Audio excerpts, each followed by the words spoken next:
పోతున్నారండి. అందరూ పచ్చపు కూరగాయ అనుకునే బీరకాయతో పచ్చిమ రకం కాకుండా పచ్చి శనగపప్పు నానబెట్టి దాన్ని ఎక్కువగా వేసి బీరకాయ కాంబినేషన్లో పాలు పోసి గనక వండితే పుల్కాల్లోకి అద్భుతంగా ఉంటుంది.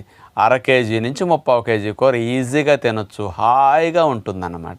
బీరకాయ శనగపప్పు కర్రీ తయారు చేయడానికి కావాల్సిన పదార్థాలు: బీరకాయ ముక్కలు 250 గ్రాములు, నానబెట్టిన పచ్చిశనగపప్పు 1/2 కప్, పాలు 1 కప్, వేపించిన వేరుశనగపప్పుల ముక్కా చెక్క 2 టేబుల్ స్పూన్స్, వేపించిన నువ్వుల పొడి 2 టేబుల్ స్పూన్స్, పచ్చిమిర్చి ముక్కలు 2 టేబుల్ స్పూన్స్, జీలకర్ర 1 టీ స్పూన్, ఆవాలు 1 టీ స్పూన్, నిమ్మరసం 1 టీ స్పూన్, పసుపు కొద్దిగా, కరివేపాకు కొద్దిగా, కొత్తిమీర కొద్దిగా. ముందుగా పొయ్యి మీద ఒక నాన్ స్టిక్ పాత్ర పెట్టి దానిలో మేగడ వేసాం. తాలింపు కోసం ఆవాలు,